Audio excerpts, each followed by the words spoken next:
Hey guys, welcome back to the Patar Project, where we crush the stigma that surrounds mental health through talking to real people, sharing raw stories, and showing that no matter what adversities we're faced with in life, that you can be vulnerable, that you're not alone, and that you can come out the other side to truly become the best version of yourself. I'm your host, Nick Patar, and today we're joined by Sophia Hatzis. Sophia, thank you so much for taking some time out of your day to jump on. Thank you for having me, Nick. It's a pleasure to be here. I'm very excited to have a chat to you today. Well, I'm happy I got that intro done because that was the first time I've done that. So I thought I was going to stuff it up for sure. That was perfect. That felt very ran smoothly. It just came off your tongue real easy. I like to start my podcast with gratefuls. What are you grateful for today? Oh, that's a great question. That's a way that I end my podcast. So I think about gratefuls a lot, and I do gratefuls every day when I wake up and before I go to bed.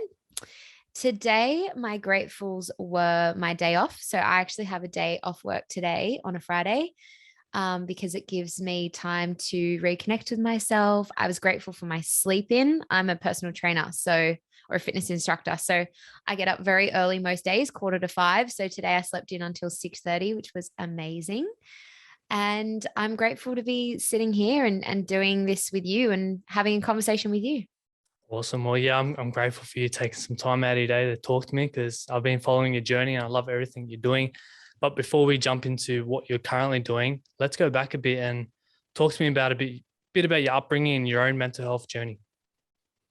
Sure. So I had a really great childhood, to be honest. I was really lucky. I have a very close relationship with my mum and my dad, at different levels. My dad and I are the same in some ways, and my mum and I are the same in some ways. And we had a really great upbringing. I live on the northern beaches of Sydney. I grew up with great, opportunities. We would go away a lot as a family. We always ate dinner as a family, pretty much. So I had a pretty good when I was growing up, if I'm honest. And I wasn't really aware of mental health or mental health conditions until I became a teenager, really. And something I always struggled with as a kid growing up on the northern beaches was I never really felt like I fit in. And I always felt like I was too fat or too weird or too awkward. And I guess mental health for me, or a mental illness really, kind of reared its head for me in about 2009 or 10. So that was the very start of high school. And I probably had anxiety, I had definitely had anxiety symptoms in primary school. So I can see that now with the benefit of hindsight. But I didn't really get aware of what was going on until I got quite sick with an eating disorder. So I was diagnosed with anorexia nervosa in 2010, sort of late 2010, around September, October, November. So pretty much this time 11 years ago. And that was sort of the beginning of the rest of my life, to be honest. I lost a lot of weight. I became very sick and I was put in hospital. And for the rest of my adolescence, so for the rest of high school, I was sick. I had an eating disorder on and off. And when you have an eating disorder, you don't live life normally. You don't live life the way that other people live. So I would rarely go out to social events. I would rarely see my friends. I was very, very isolated. I grew up really quickly. And so a lot of my childhood was beautiful. But then as I got older and I started to, I guess, grow into adolescence, that's when my problems really started. And it's been a long road to recover myself from there. Yeah, that's interesting because I've spoken to a fair few females who have gone through similar situations, and what I've realized is how common eating disorders and stuff are. And do you think that stems from society and the body image issues that you have to look a certain way? I think it definitely plays a part. I think some people have more of a propensity to develop eating disorders. So from the research that I've done and the things that I know about the people that have had anorexia similar to me, tends to be people who are very motivated, who are high achievers, who are perfectionists, who've experienced anxiety in their life before, who feel like they have something to prove. And for me, I'm a perfectionist in all aspects of my life. And I I definitely think it has something to do with society's perception around body image, because when I was growing up, like in my early teens, it was like Miley Cyrus, Hilary Duff, Mary Kate, what is her name? Mary Kate and Ashley Olsen, the people that we were seeing on television and in movies, and like Jennifer Aniston, they were all skinny girls. Like they were all really skinny. They were all impossibly beautiful. And I was never like that. And what was even more clear to me when I was growing up was I'm a Greek girl. Like I'm short and I tend to be on like the heavier, thicker side of the spectrum. And what I found growing up on the northern beaches was that there wasn't really people that looked like me. There were a lot of really skinny, really athletic, very blonde girls. And so I felt like I had to change myself to fit in. And the one thing that I felt was easy to change, or I could change and control, was my body, because I could lose as much weight as I thought that I wanted to fit in.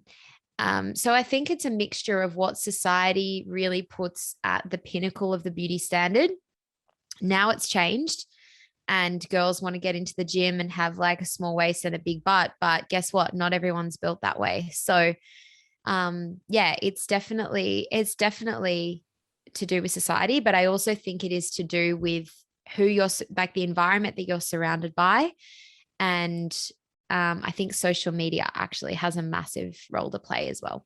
Yeah, I definitely agree. And I can relate to that from a male point of view, because me growing up, I grew up playing rugby league. So I was in that environment of gym, you got to be big, muscly, all that kind of stuff. And I'm a naturally skinny guy. So I never felt like I fit in, and like you, felt weird, awkward. And I actually went down the path of like taking steroids and stuff like that to put on muscle and to fit in and be that ideal body shape for rugby league and all that kind of stuff. And from that, I realized like, yeah, I put on muscle. Yeah, I gained weight, but I wasn't happy. I wasn't myself. I kind of lost my identity in who I was. And I was doing this to impress other people instead of making myself happy. And once I stopped and got off that and just focused on myself, yeah, I'm back to like skinny, but I'm fit and I'm healthy and I'm happy. So I think the thing is just to focus on you and not do stuff to try and fit in or to try and make other people think differently about you. Yeah, it's definitely true. And I'm curious because I'm a huge rugby league fan as well. Who's your team? Have we talked about this? No, so I go for the West Tigers. Oh, sad for you. I No, know, I'm they kidding. suck. No, they got some really great players and great potential. I'm a Roosters fan. Oh, So of course you are. yeah, of course I am. Of course I am. I grew up supporting Manly though, because I'm a Manly local. So I should technically be a Manly supporter, but I'm a Roosters fan. You just jumped on the bandwagon when they won a few comps, I didn't you? did. No, I jumped on the bandwagon when Sonny Bill Williams came to the club, and I'm still on the bandwagon. Fair But enough. on that point about men and body image as well, I do think that it is something that we don't really give men in society like space to acknowledge, because the pressures around men are different, but they're still very real. And for a woman, I think a lot of it for me was to do with wanting to be appealing to men, because I'm attracted to men and that's who I want to attract. So for me, I felt like the only way that I was able to attract men was to look good. And the only way that I thought I could look good was if I was a skinnier version of myself, rather than focusing on how I could be the best version, as you said, best version of myself for me, and for my friends and for my family. But eating disorders are a real slippery slope, because my eating disorder I felt provided me with far more than just a drop in weight. It gave me a sense of control. It gave me a sense of security and safety. It made me feel, effectively in control when I felt that everything else was out of control. So, although, my eating disorder, I guess the outcome was weight loss, what I felt my eating disorder gave me, which made it really, really hard to give up, was control and safety when I didn't have that in my life. Okay. So were you happy during those times, like knowing that you had that control, or like, because it's kind of, you got that control, but you're losing the weight. So like, yeah, it's Mm. kind of a weird mix. It's a very weird dance between the two because no, you're never happy. Because especially when you're in the place that I was in, like I was so severely underweight that, or I was losing so much weight and I was so malnourished that my body was starting to shut down. So I was losing my hair, my nails were brittle, I was cold all the time because I was so malnourished. I lost my period for probably a year or two. And I was in a really bad mood because, when you're hungry and when you're starving your brain of nutrients, your mood is pretty shit. So I was constantly angry. I was constantly snapping at people. And I was definitely not happy. But I was so desperate to maintain that control that happiness wasn't even on the agenda. I didn't even care whether I was happy or not. I had to keep going. There was no other option. Did you experience depression at all? Because you mentioned anxiety, so there's usually like a comorbidity there.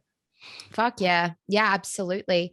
So I don't actually talk about this much, I've realized. And a few people who know me have pointed this out to me. And they've really encouraged me to do a little bit more talking about it when these kinds of questions arise. And I don't avoid the topic because on purpose. I just don't, I don't shout about it until I feel I'm asked because I feel like it can be something that is quite confronting to hear. Um, yes, I absolutely became very depressed. I was medicated when I was 13. So went to a psychiatrist. I was put on some medication because I was suicidal.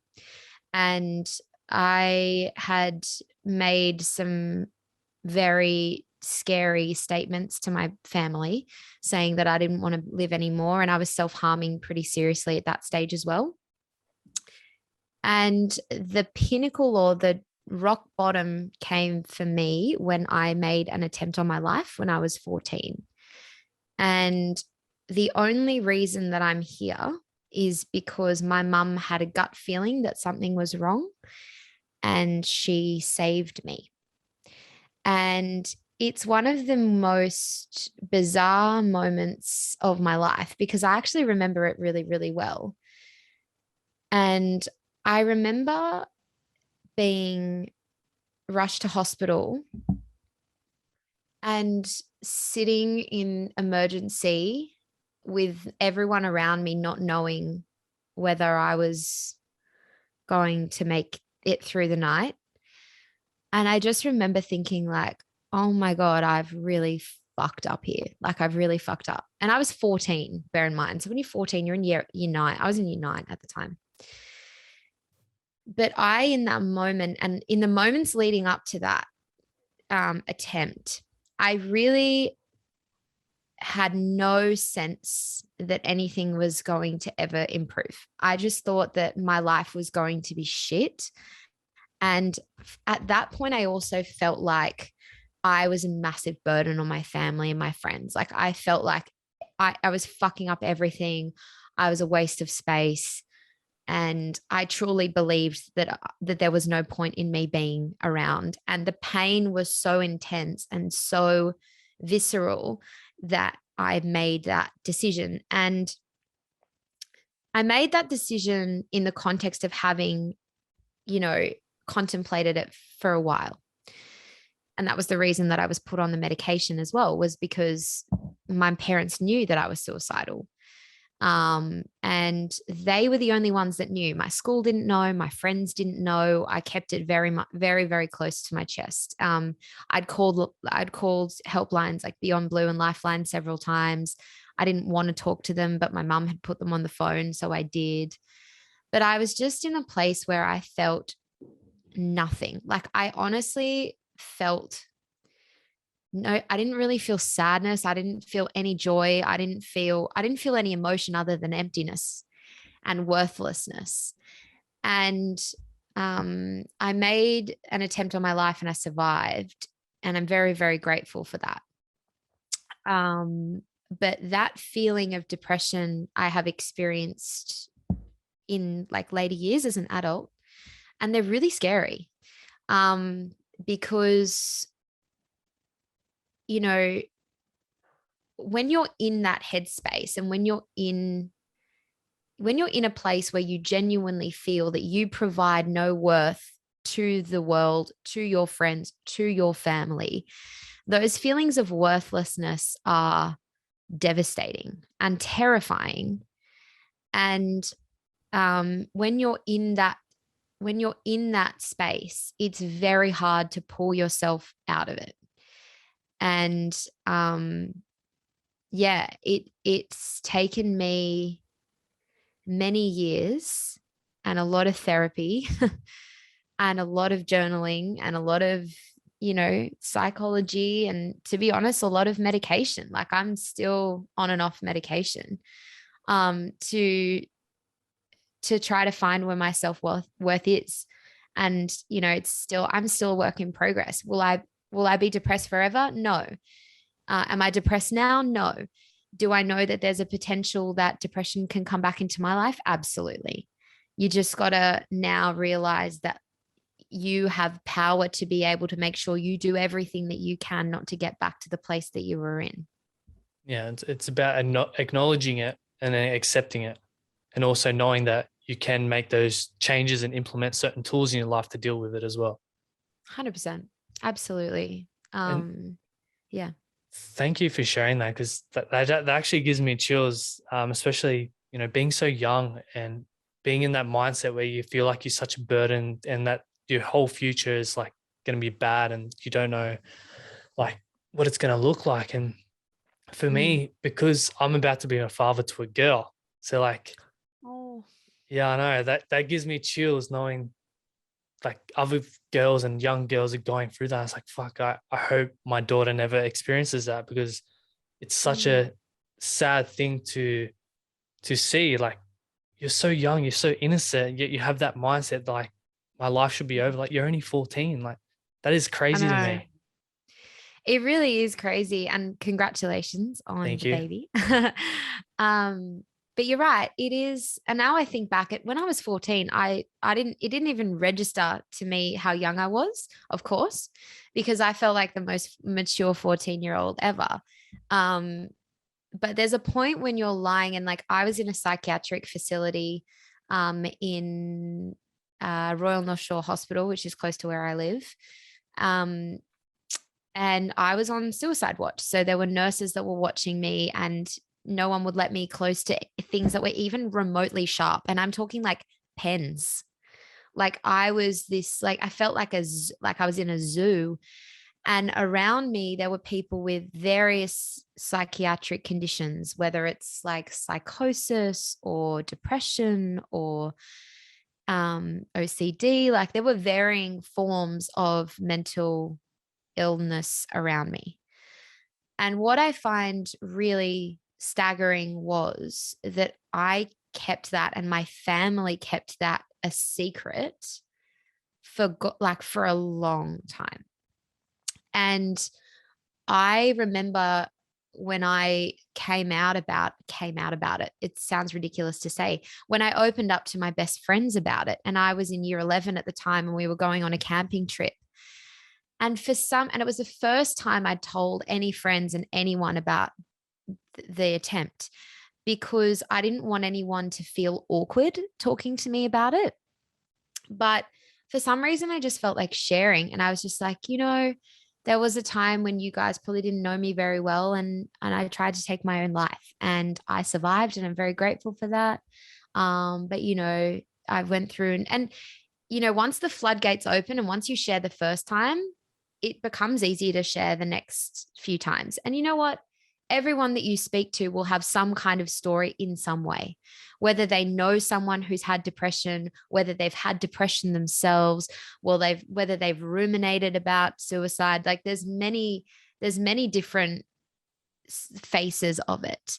And, you know, for me as well, there was a certain amount of guilt that compounded what I'd gone through, because I did have such a supportive family and I did have everything. And I lived in a great house and I had a great school, and, everything seemed fine. But I was just suffering on the inside. And I wish now that I'd been able to share earlier. But yeah, 14's really young. And the reality is that teenagers and young people, we're getting these rates of mental health conditions increasing amongst the younger population. Why? I'm not 100% sure. I'm not a doctor, but that's scary. And I want to give now the young people the tools that I wish I had when I was a kid, to be able not to get to that place. So to stop it before it gets there. Yeah, I definitely agree that I think all this is preventative. Like, yes, I understand it can be hereditary and run through family and stuff like that, but I believe from a young age we should be teaching kids and giving them the tools so they can implement and deal with these kind of things, so it doesn't get bad and they end up on medication or suicidal. We need to be educating, really. Yeah, for sure. And particularly like areas of passion for me are, anxiety, depression, and eating disorders. But there's also that extra layer of men's mental health, which I'm now involved in, which I'm sure we'll get to. But yeah, super important to make sure that we empower young people now to take their mental health into their own hands, because we all have the power to do that. We just have to have the right tools and resources to know how. Exactly. And it's about showing them that it's okay to talk about their feelings and emotions. So when you first opened up about your story to your friends, how did it make you feel? Was it like a weight lifted off your shoulders, or? Yeah, definitely. I mean, some of my friends knew that I had an eating disorder. So some of my older friends knew, but I didn't talk about it very much. It was kind of this thing that like no one wanted to mention. It's like, oh, so whenever I was around food with other people, it was like a bit of an awkward situation, because it's like, do we mention like Sophia eating? Do we praise her? Do we not praise her? Do we ignore it? Do we acknowledge it? Like it's this very weird kind of stepping on eggshells thing. And when I told my girlfriends in the car trip to, I think we were going to Seal Rocks in New South Wales, and it's this little like coastal country town. And it was a relief, because I felt like now my weird behavior could be explained. And by weird, I've got that in quotation marks, because it is abnormal to not go to any social events. It is abnormal to like only eat food that you've packed for yourself. It is abnormal not to go out to breakfast and lunch and dinner with your friends. So I think telling them and opening up about that in my past it kind of allowed them to have a bit of empathy and to understand and to be able to ask questions. And then once they were asking questions, I was happy to answer them. Like none of it felt shameful. But yeah, as I say, like the more I share, the better I feel. So now I've got a podcast and a platform where I can share as much as I like. But, that takes time, and not everyone feels ready to share, and not everyone has a safe environment to feel like they can share, which is why those helplines like Lifeline and Beyond Blue are so important. And these podcasts are really important, because if someone feels like their feelings and their experiences aren't going to be validated or acknowledged, they're not going to feel safe to share them. And I only started sharing when I felt safe. Yeah. And I guess this moves into the next segue about feeling safe. When we talk about men and expressing their feelings and emotions, especially with women or their partners, at times, and I've experienced it as well, I never felt comfortable expressing how I felt to my partner, because I felt like she would like judge me or stuff because I was being vulnerable, and that they're not used to that kind of thing. So I love that you're doing your podcast, which is Take 10 for Men, because I think it's so important for women to empower men and show that it is okay for us to be vulnerable. Mm. That was definitely part of the reason that I started it, actually, was not just for men to feel seen and heard and understood, because that was 100%, like 99% of it was exactly that. Part of it was also to I don't want to say set an example, but to show women that we need, as a collective, that women need to be better at encouraging and being a safe space for men to share about their feelings. Because in my opinion, it's a myth that women judge men for sharing their feelings. I actually think it's the opposite. Women like seeing vulnerability in men because it shows them that they're real, and you can be strong and emotional at the same time. Being emotional does not mean that you're not strong. It doesn't mean that you're not a man.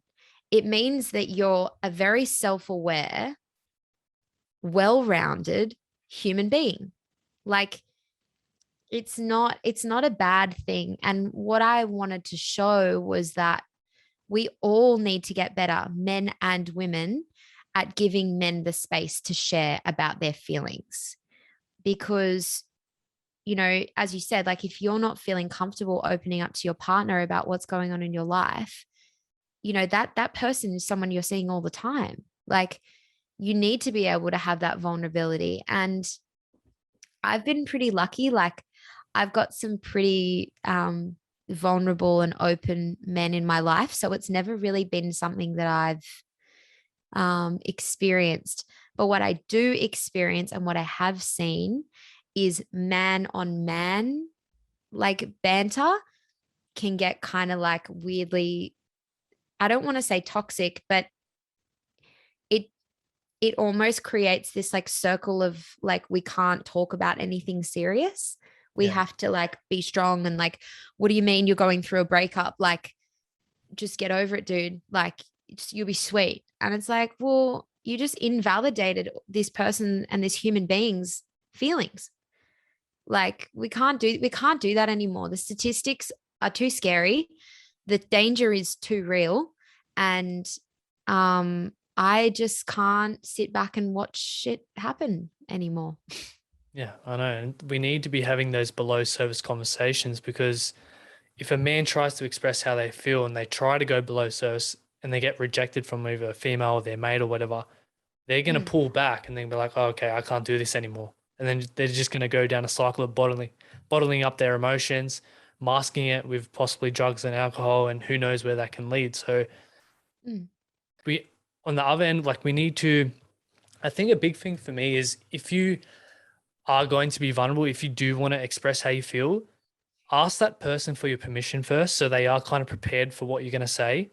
Because if you don't ask permission, if you just dump all your feelings on them, then you can't expect for them to have like a reaction where they're accepting it, because they're not prepared. And if they don't accept it, then it comes back on you and you're like, oh, fuck, they don't care, and I'm just going to bottle it in. So ask for permission first. That's a really good point, actually. And I think on that note, in asking for permission, there's a great quote, and I've forgotten, I think it's Brene Brown, where it's like, vulnerability breeds vulnerability. So the moment that you open up and you share to someone about something that's going on in your life, they're more likely to feel safe to share with you.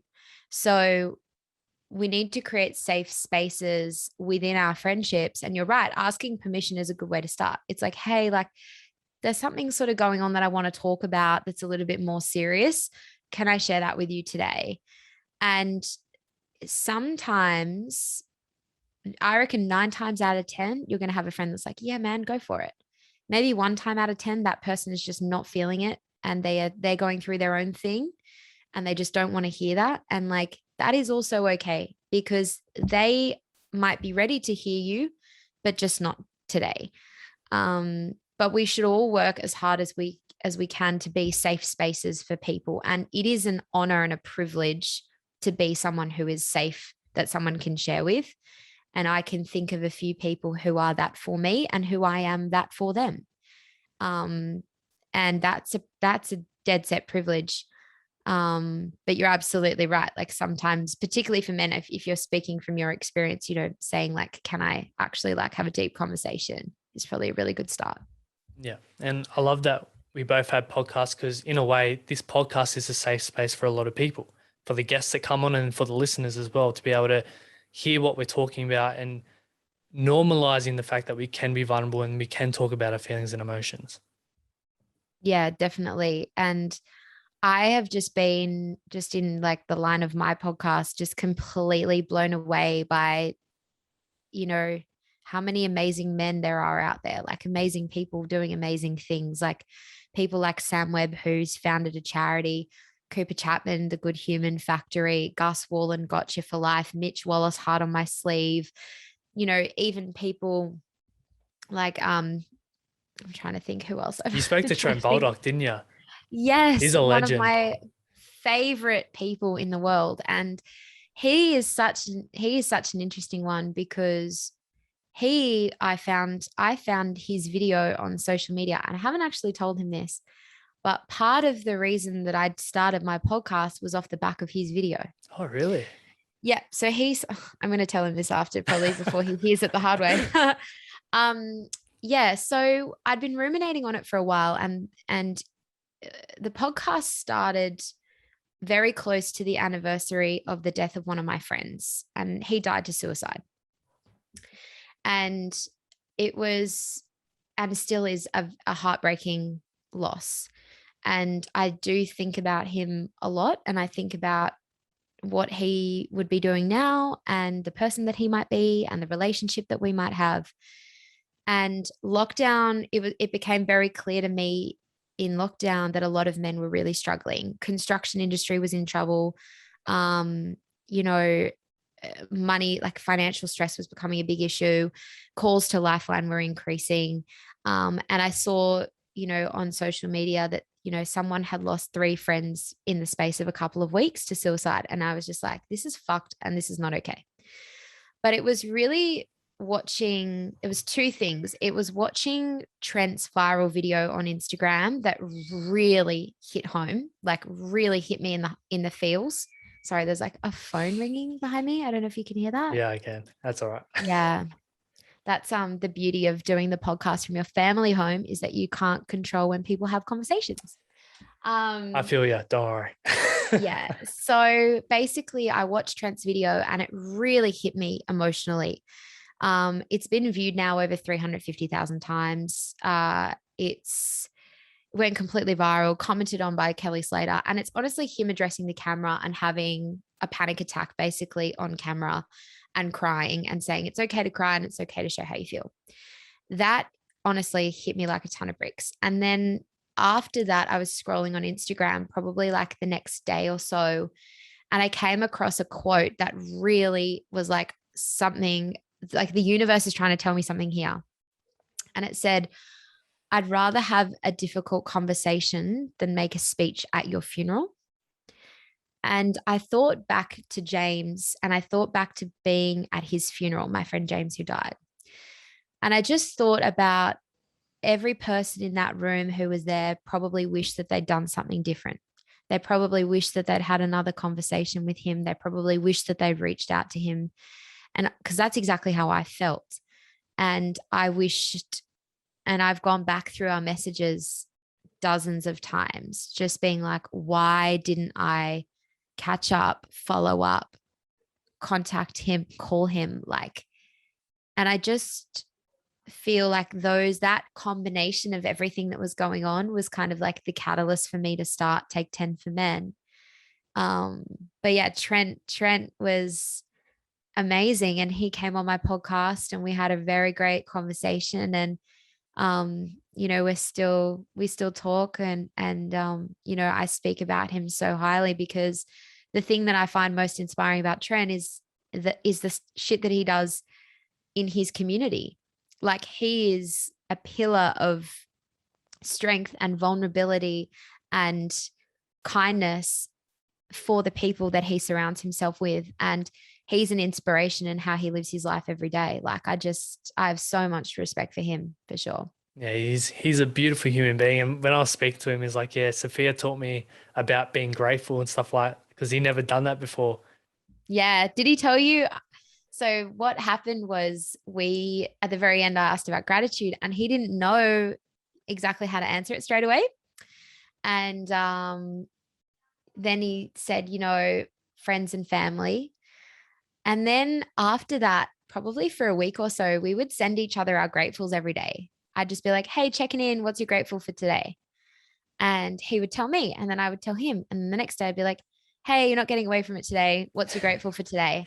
Dead set. Because we were both in lockdown and it was just really cool. Like it was a really great way to connect. And yeah, I'm so grateful for him and like for that conversation and for his video because it not only sparked something in me, and I'm sure that it would have sparked something in hundreds, if not thousands, if not hundreds of thousands of people, just because he was brave in sharing how he felt. So if he can do it, you can do it, I can do it. We can all show that we're vulnerable sometimes. That's it. And it's the power of social media when used correctly as well. Because I remember watching that video and it gave me chills and actually brought me tears, like seeing how vulnerable Mhm. he was and the state that he was in that moment. I was like super proud and knowing that someone Mhm. could be in that state and then show so much strength to record that video, let alone them post it.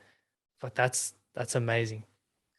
It is. And it's sometimes really hard to be emotional on a public platform because there's a level of voyeurism that it opens up this sort of private part of you, right? Like most of us don't cry in public and most of us don't cry unless we're really hurting. And um the fact that he was so brave and like he was so fucking brave to do that um and to show the world really that it's okay to cry and it's very human to cry.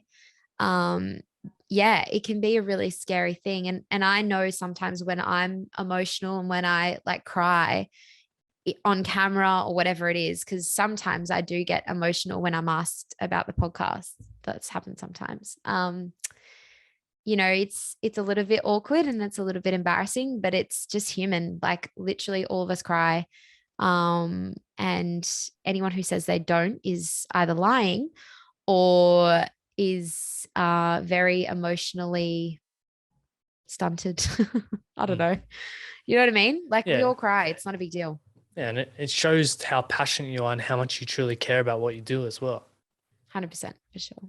And about being vulnerable, I'm a big believer that it takes so much more strength to be vulnerable than to hold it in. And there's this quote, Joe Rogan said, I think, as men, we need to be warriors in a garden instead of a gardener in a war. So like we are strong, but we are self-aware and we are um, accepting of our feelings and our emotions, and we are able to be vulnerable. So I think that's a big one that yes, you can be strong and you can be vulnerable as well. I love that. Gus Wallen says something interesting as well about vulnerability. And he said to me, vulnerability is the new way to lead. And I really loved that because Gus is probably one of the strongest leaders, in the mental health conversation in the moment in Australia. He's like the pillar of mental health for men in Australia. Gotcha for Life is an incredible charity doing amazing things. But he's super fucking vulnerable. He talks about his feelings. He talks about losing his friend to suicide and it changing his life. He talks about this every day and he talks about his feelings every day. And if a big, cheeky, happy go lucky guy like Gus can, it opens the door for every other Aussie bloke to do it because Gus is like an Aussie bloke too.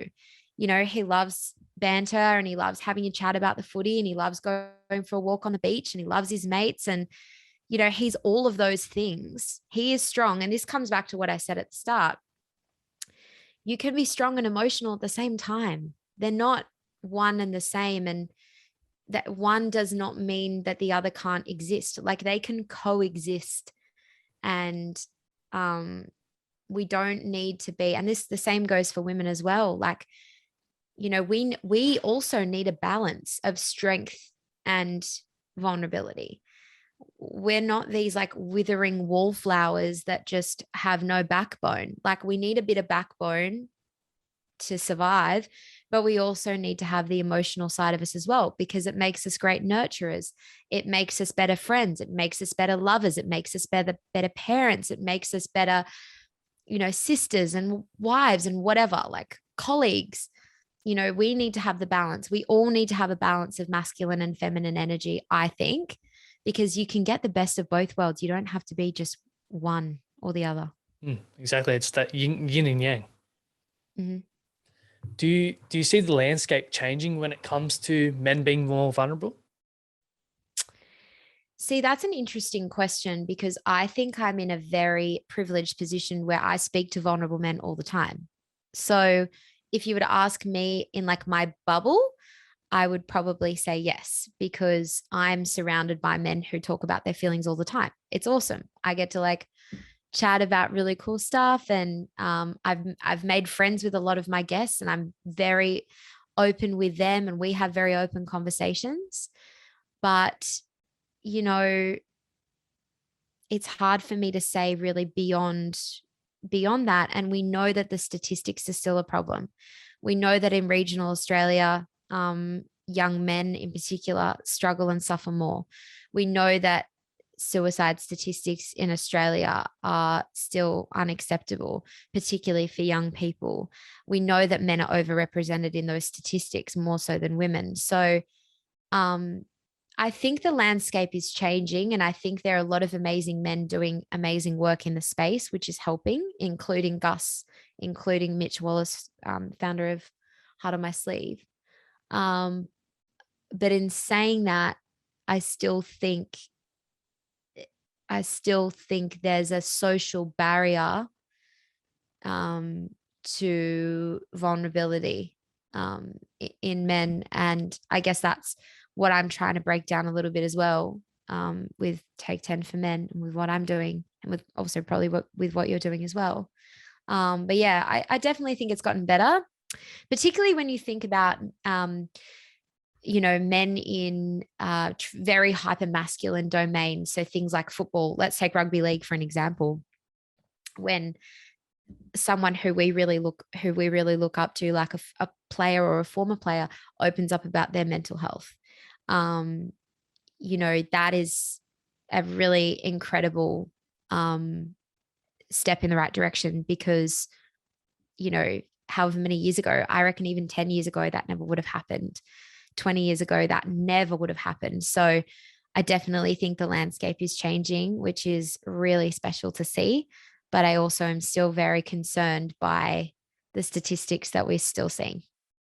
Yeah, it's just about, I guess, one conversation at a time, and we're doing that through this podcast. And you mentioned rugby league. I think it was maybe this year, like Latrell Mitchell came out and talked about his own mental health struggles and that, which was amazing to see, because they're on such a high pedestal. They have a big voice. They can reach a lot of people. So when sporting stars are coming out and talking about it, it does help make it a lot more, I guess, normal to speak and be vulnerable. Yeah, definitely. And those people have a real position of power and privilege. And you can see that even if they're experiencing these things, like even someone like Justin Bieber as well, who is like a international pop icon, he has sort of opened up about his struggles with drug addiction and depression.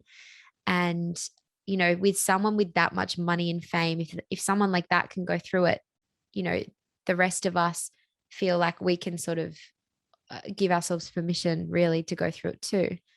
So yeah, I definitely think the landscape is changing, but I also feel like the lifestyles that we're living still.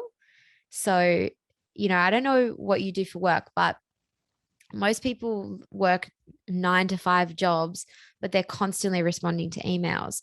The cost of living is extremely high in places like Sydney. The pressures of life, you think about social media and the mental health impact that social media has had on all of us. Drugs and alcohol, like there's a whole bunch of social factors that I think aren't helping our mental well-being. And that's part of the reason I always ask in my podcast, what do you do to manage your mental health? Because mental health is something we all need to work on. It's something we all have, but it's something that we can all work on every day. And I just don't think that the lifestyles that we're living, which is 9 to 5, 5 days a week, 46 weeks of the year, is a healthy way to spend our time. No, definitely not. And I'm going to turn that question on you. What do you do to maintain your mental health? I thought you would do that. Wow. Okay. There are a few things for me. And most of them actually are pretty non-negotiable. One of them is journaling. So I've actually got it here. I'll show you. So I take my journal in my handbag everywhere, because whenever I'm in a coffee shop or I have a moment during classes at work, or, I'm waiting somewhere, instead of trying to flick on my phone, I try to get out my journal and just like jot down my thoughts. It's where I put my gratefuls every day as well. So I try to journal every day. I try now, and I was talking about this today, pretty much every person that I've interviewed has told me that they meditate and that it changed their life. And I have an extremely busy mind. Like, my mind is constantly in about 5 different places. It's thinking about the washing that I've got to pick up, the thing that I've got to do tomorrow, the thing that I'm cooking tonight for dinner, my bank account balance. Like, it's just constantly busy. But over the last few months, and specifically the last few weeks, I have really like deep dived into meditation. So I do 10 minutes either at the start or at the end of my day, sometimes both. And it is honestly the best. Like, just putting your hand on your tummy, filling it with air and allowing it to release is just a simple, effective, easy way to calm yourself down. So I love meditating. Exercise is completely non-negotiable for me. That's lucky because it's my job. So I'm a head coach at a Pilates studio and I get to move my body every day, but I need to make sure that I carve out time every day or 6 days a week to exercise in some way. Eating well, 80% of the time. I eat whole foods. I drink 2 to 3 liters of water a day. Connection is really important to me as well. I make sure that I check in on so if someone ever pops into my mind, right? So like, say I'm walking down the street and I see some like flowers or a dog or something, it might remind me of a friend. If I'm reminded of a friend, I will text them straight away. So I'm really trying to practice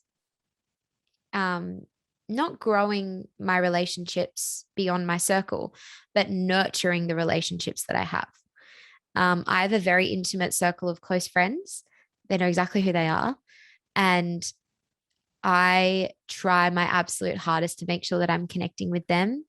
And connection also comes down to things like this. So making sure that I have meaningful conversations, connecting to my friends and my family is super good for mental health. And just getting into nature. Like, I'm very lucky. I live close to the beach. So, yesterday I went for a swim, like outside my apartment. I try to go for walks in the morning when I'm not working, along the beach. So getting into nature as well is super, super important. And dude, getting 8 hours of sleep, 7 to 8 hours of sleep sounds pretty simple, but fuck me, it makes a difference. Yep, sure does. And all the really things does. that you mentioned are basic and pretty much free, especially nature. Like, nature's a big one for me. I live in the mountains in the bush, so I love going every morning. I go on my walks in the bush, and it's a great start to the day. And I do meditation as well. It's something I'm slowly getting better at, because when I first started, like, I couldn't focus like you, or I would either couldn't focus or would fall asleep. So it's something I'm trying to get better at. And yeah, I love everything that you just shared then, because everyone can implement it. Mm. And also something that I have realized as well is there was something that Sir John Cohen, who came onto my podcast, told me, and it's really resonated with me because, so for context, he was a former All Black and now is the co-founder of a health and wellbeing company. But he said to me, he said, do dot. And what he meant by do dot is do one thing for your mental health every day. So whether that, for some people, it might not be possible to go for a walk in nature. For some people, it might not be possible every day to eat whole foods. For like whatever it is, just do one thing. Start with one thing, whether that's like 5 minutes of breath work or 5 minutes of journaling or 5-minute walk outside, like whatever it is, just do one thing. And then if that starts to become a habit, do 2 things, then 3 things. And then those things become this like this sort of growing snowball effect of positive things for your mental health. For me as well, something I find is really good for mental health is turning off my Instagram, Snapchat, Facebook notifications, like turning off my notifications so that I don't get that like hit of whatever it is, dopamine or whatever the adrenaline thing is that you get when you get a notification. Just like shutting it off and just being like, no, I'm not going to welcome that into my life today. So good. I would encourage everyone to do that too. Yeah, and I love before that you mentioned non-negotiables. That's something that I've implemented into my daily thing, because if it's non-negotiable, then you're going to make sure that you're doing it. And when you mention, starting with 1 or 2 things, so many people get caught up in trying to do so many things at once and have this big morning routine or sleep routine or whatever, and they get flustered and then they just don't end up doing it at all. So it is so true. Just start with 1 or 2 things and find out what works for you. Yeah, for sure. And it really helps prevent, it's really important because you are the most important character in your life, right? Like you strip everything back and you take everything else out of the equation. You take your family, your partner, your kids, whatever. Like ultimately it will come down to you. Like, my parents aren't going to be around forever. My future partner, I'm single, but like my future partner might not be, like, you never know what can happen in your life. And if you're not looking after the most important person, then what are you doing? Like, who are you living for? What are you living for?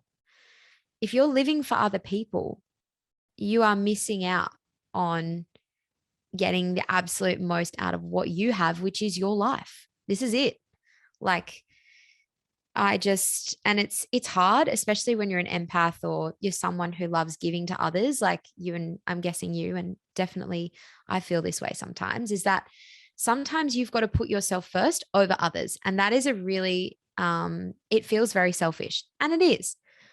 But there is a point where you can say no, and you have to say no for yourself. And like, it is 100% okay to do that.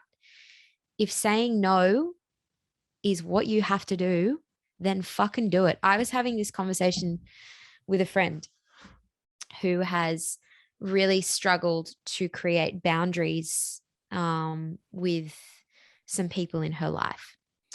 And the hesitance with which I was met with, like, what I said was, okay, but you don't need to welcome that into your life. You can just have the hard boundary, which is like, hey, I'm creating boundaries in my life now where that's not welcome. And I just need you to know that that's where I'm at. And like, some people will be receptive to that, other people's won't be. But we need to stop living for everybody else, I believe, because then we take away from ourselves. So I'm really fucking strict about my boundaries. There are 2 days a week where I do not work. People will try to make me work all the time, but that is non-negotiable. And it sounds selfish sometimes because I say no when people say, can you work? And I say, nope, I don't work on Saturday. And they're like, but can you? And I'm like, yeah, I can, but I'm not going to. And you just got to be comfortable and confident in that. Like, that is your non-negotiable, because what happens if, okay, you say yes this time, and then in 2 weeks' time, they ask again, what are you going to say? And it becomes a slippery slope. And then you burn out, and then you start at square one. To prevent burnout, you need to have these things in place that are non-negotiables to protect yourself, to be honest. Definitely. And you need to be selfish, because when you do take that time to focus on yourself, the saying is, if you don't love yourself, how are you meant to love other people? And Mm, then if you are taking that time on yourself, that means when you are being there for your friends and family, you're showing up as the best version of you. You're not showing up overwhelmed and stressed because you're outworked and just mm. fucking fatigued and tired. 100%. Before lockdown, I was literally on Burnout's door. I was like about to put my knuckles on the doorknob to knock on Burnout's door because I was working 6, 7 days a week, 4:30 starts, 7:30 p.m. finishes, and I was fucking exhausted. And it was because I prioritized work over my health. And I'm not fucking doing that anymore. I'm just not doing it. Because I want to be healthy. I want to be happy and I want to be rested. And that's just the way it is. And if anyone doesn't like that, that's fine. That's their opinion. Doesn't affect me. Exactly. I love that. And that's the whole purpose of my brand, and that is taking ownership of your life and living life on your terms. Got to 100%. With the podcast, what are maybe a few things you've learned about yourself, or maybe some life lessons that you've learned throughout, doing it? Oh, wow. There's so many things. I definitely think some of the key takeaways would be that,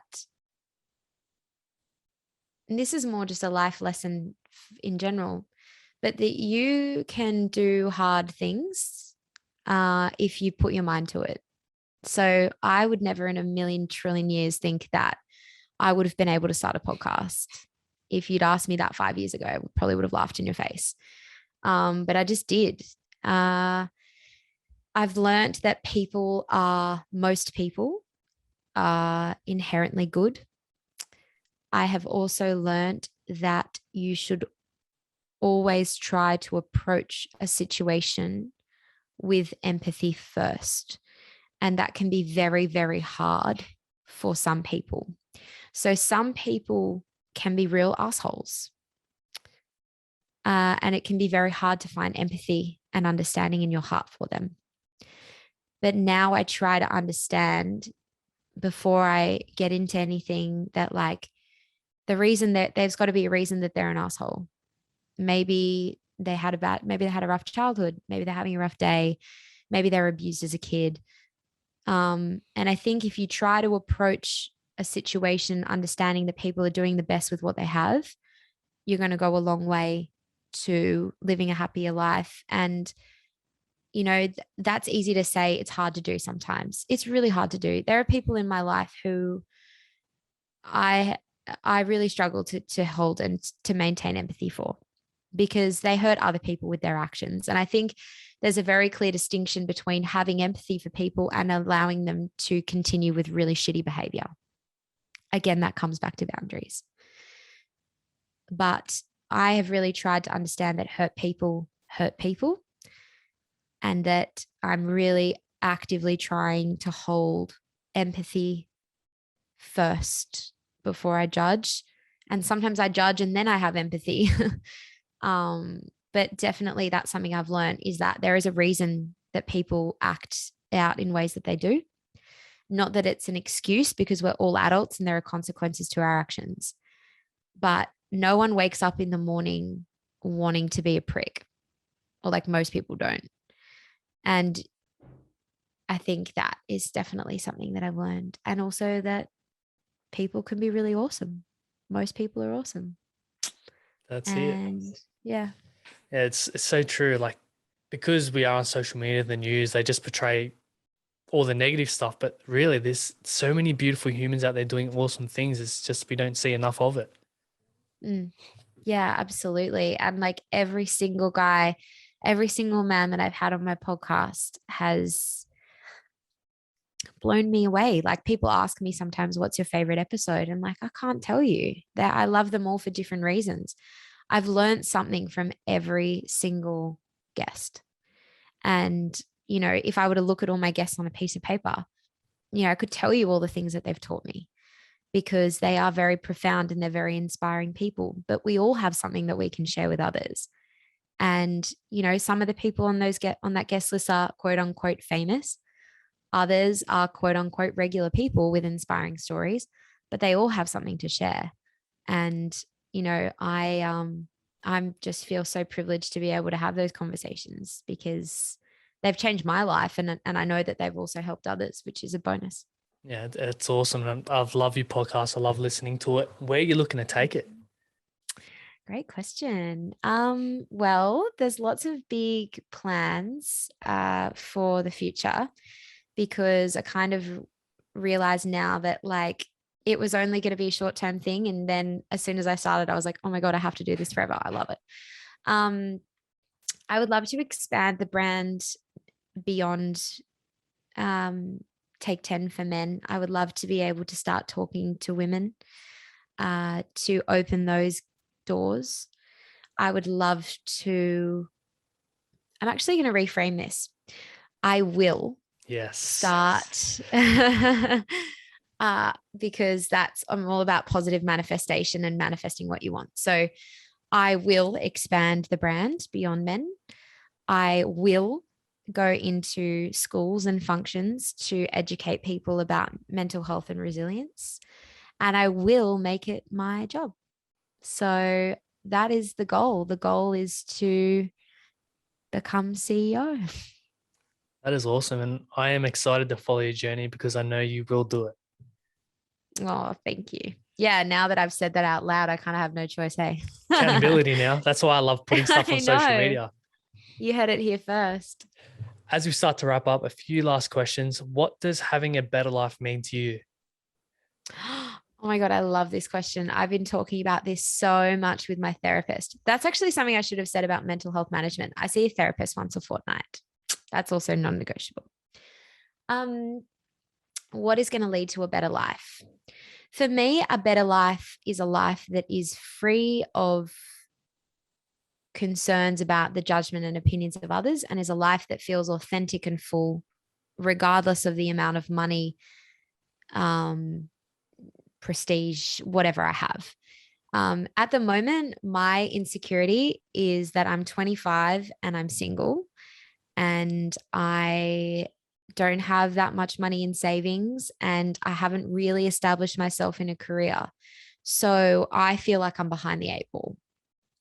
And I realized that the way to get a better life is to stop comparing your situation to what other people have, and to start embracing and being grateful for what you do have. And I'm extremely grateful now. And that's why I practice gratitude every day, because it helps get me out of my own head. You know, a better life is one where you stop comparing yourself to others and you're actually just happy doing what you're doing. Preach, girl, preach. Last question. When your time's all up and done in this earth, what would you like to be remembered for? I love that question. I might steal that for my podcast. When you come on my podcast, you can say that. All right. I've talked about this a lot with a lot of people recently, particularly when this comes down to body image, because, you know, looks fade, bodies get older, wrinkles happen, bones start to get brittle, knees start to hurt. I don't know how old you are, but I'm 25. My knees are starting to hurt. Yeah, I'm the same age. Yeah. My knees are just starting to hurt for no reason. I want to be remembered for being a couple of really important things. I want to be remembered for being a really positive influence on people's lives. I want to be remembered for being a present friend who listens actively and is there for the people that they love. I want to be remembered for being kind. And I want to be remembered as someone who really cared and tried to leave a nice, lasting legacy through my work every day. Well, you're definitely doing that. Like, Sophia, thank you so much for jumping on. I love the energy you bring. I love how kind and caring you are. So thank you. Thank you. Oh, thank you for having me. It's been a real pleasure. I feel very, very honored to be asked onto your podcast. So yeah, thank you. I love what you're doing, and I love that you're opening the conversation up, and it all looks very professional. I'm a little bit jealous, but I'll have to come up and say hi. So yeah, I really appreciate you giving me the opportunity to tell my story. It's all good. And would you like to leave the listeners with anything or give yourself a plug? Well, once you're done listening to this podcast, please check out my podcast. We are Take 10 for Men on Apple Podcasts, on Spotify. We are also have a website, so www.take10formen.com, take 10 being a 10. We're on Instagram, take 10 for men. And yeah, just if I could give you anything, it's do one thing for your mental health today, whatever that is, just do one thing. Awesome. Sophia, thank you so much. And for the listeners, if you enjoyed this episode, if you got some value from it, please remember to like, share, and subscribe, all that good stuff. Just helps me to keep growing and reach more people. And definitely check out what Sophia's doing. She's doing amazing work. And we'll see you guys in the next episode. Cheers.